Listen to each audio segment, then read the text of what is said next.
Hi hello నమస్తే అందరికీ. ఈరోజు రామనవమి, శ్రీరాముల వారి నవమి సందర్భంగా రాముల వారికి ఎక్కే మొదటి ప్రసాదం బెల్లం పానకం అంటారు. ఇంతటి ఎండలో అందరి రాముల వారి పెళ్లికి వచ్చిన ప్రజలకు చల్లగా ఉండాలని పానకం ఇస్తారు.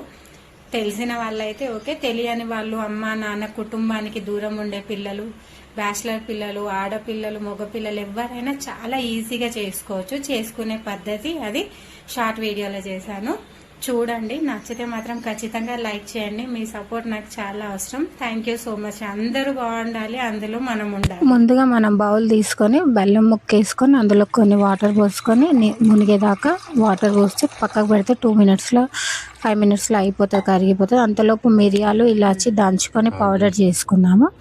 బెల్లం పానకం కరిగిన తర్వాత అందులో వేసి ఒక 5 మినిట్స్ పక్కకు పెట్టేస్తే దాంట్లో ఘాటు మొత్తం పానకంలోకి దిగుతుంది. దాని తర్వాత మనం చన్నీ తీసుకొని మిరియాలు ఇలాచి అంతా స్ట్రెయిన్ చేసేసుకోవాలి. దేవుడికి పెట్టాలి అనుకుంటే మాత్రం ఖచ్చితంగా ఇందులో సాల్ట్ వేయొద్దు, ఇది గుర్తుపెట్టుకోండి. లైట్గా పచ్చకర్పూరం, తులసి దళాలు వేయాలి. దేవుడికి మాత్రం పెట్టే నైవేద్యం కొద్దిగా తీసి దేవుడికి నైవేద్యం పెట్టి గుళ్ళ దగ్గర బయట ప్రజలకు పంచే వాళ్ళు ఉంటారు కదా, ఇందులో కొంచెం సాల్ట్ వేస్తే ఈ ఎండకు వాళ్ళకి బాడీని చాలా కూల్ చేస్తుంది, దాహం కూడా వేయదు. నచ్చితే మాత్రం ఖచ్చితంగా లైక్ చేయండి. Thank you friends.